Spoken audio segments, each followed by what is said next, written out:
Ikalawang Samuel, Kabanata 18. Tinipon ni David ang lahat ng mga tauhan niya at pinagpangkat-pangkat ang mga ito. Naglagay siya ng mga pinuno sa mga pangkat na tig-1,000 at tig-100. Pinagtatlo niya ang buong hukbo. Ang unang pangkat ay pinamunuan ni Joab, ang pangalawa ay pinamunuan ni Abisai, at ang ikatlo'y ibinigay naman kay Itay na Geteo. Sinabi ng hari sa kanila, "Sasama ako sa inyo sa labanan." Ngunit tumutol ang mga tauhan at sinabi nila, "Hindi po kayo dapat sumama sa amin. Kung kami po'y matalo at mapaatras, iyon po'y walang halaga sa mga kaaway, kahit pa mapatay ang kalahati sa bilang namin. Ngunit ang katumbas ninyo'y 10,000 kawal, kaya't mas mabuti pong doon na kayo sa lungsod at padalhan na lamang ninyo kami ng tulong. Gagawin ko kung ano ang inaakala ninyong pinakamabuti." Sagot ng hari. Tumayo na lang siya sa may pintuan ng lungsod habang papalabas ang kanyang mga kawal na nasa pangkat na libo-libo at daan-daan. Pinagbilinan niya sina Joab, Abisai at Itay. "Alang-alang sa aki, huwag ninyong sasaktan ang anak kong si Absalom." Narinig ng buong hukbo ang bili ng hari sa lahat ng pinuno tungkol kay Absalom. Hinarap ng hukbo ni David ang mga Israelita at naglaban sila sa kagubatan ng Ephraim. Natalo ng mga tauhan ni David ang mga Israelita at 20,000 kawal ang napatay ng araw na iyon. Umabot ang labanan hanggang sa mga kabukiran. Nang araw na iyon, mas marami pa ang namatay sa kagubatan kaysa namatay sa tabak. Nakasalubong naman ni Absalom ang ilang kawal ni David. Nakasakay noon sa mola si Absalom at pagdaan niya sa ilalim ng isang malaking puno ng ensina. Napasabit ang ulo niya sa mga sanga. Nagpatuloy sa pagtakbo ang mola at naiwan si Absalom na nakabitin sa puno. Isa sa mga nakakita nito ang nagsabi kay Joab, "Nakita ko si Absalom na nakabitin sa isang puno ng ensina."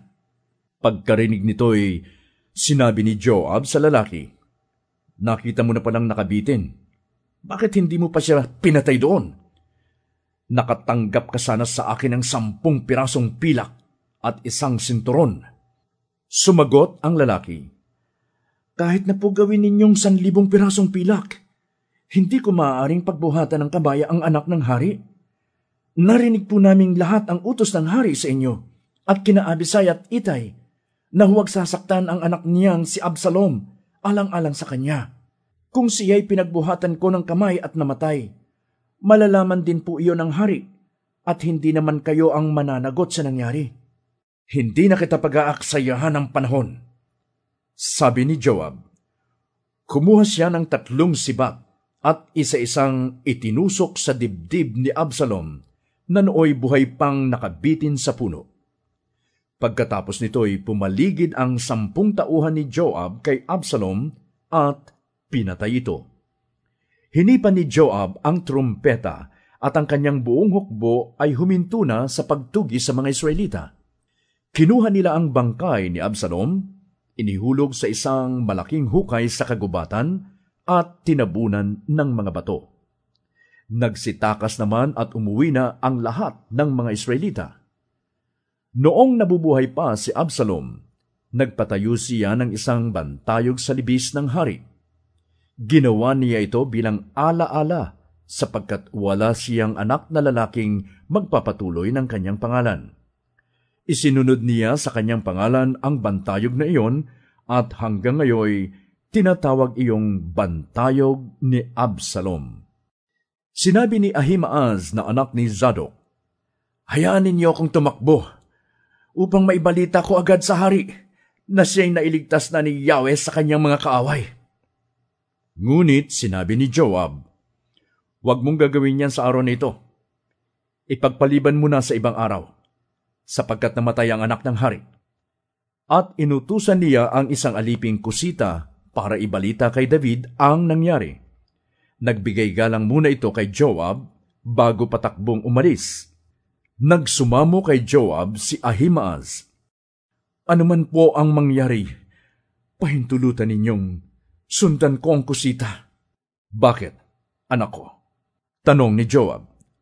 Wala kang mapapala sa pagbabalita mo. Kahit po anong mangyari, basta't pahintulutan ninyo ako. Wika niya. Sige, tumakbo ka. Wika ni Joab. Tumakbo nga si Ahimaaz at dumaan sa libis ng Hordan at naunahan pa niya ang aliping kusita. Nakaupo noon si David sa pagitan ng pintuang panlabas at pintuang panloob ng lunsod. Umakyat naman sa tore ng pader ang isang bantay. Pagtanaw niya'y may nakita siyang isang lalaking tumatakbong palapit. Sumigaw siya sa hari at sinabi ang kanyang nakita. Sabi ng hari, kung nag-iisa siya, tiyak na magandang balita ang dala niya. Samantala, ang bantay sa tore ay may nakita pang isang lalaking tumatakbong papalapit din. Kaya't tinawag niya ang bantay pinto at sinabi, Tingnan mo, may isa pang tumatakbo sa hulihan. Sinabi ng hari, magandang balita rin ang dala niyan. Sa tingin ko'y si Ahimaaz na anak ni Zadok ang nauunang dumarating.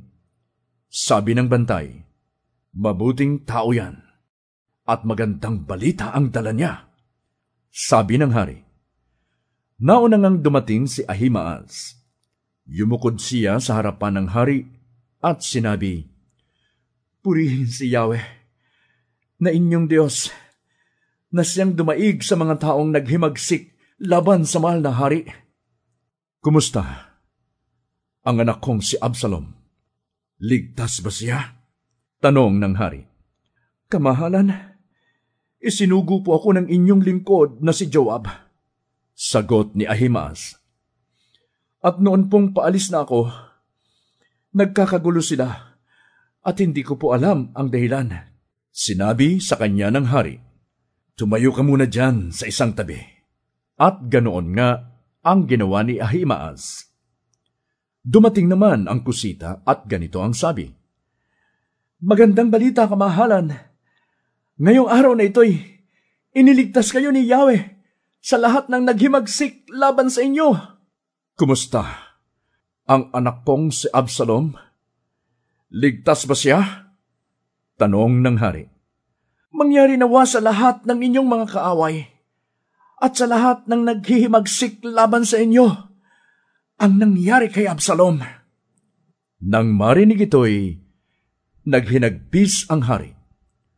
Umakyat siya sa isang silid sa itaas ng pintuan ng lunsod at buong pait na tumangis. Habang lumalakad siya'y sinasabi niya, anak kong Absalom, anak ko,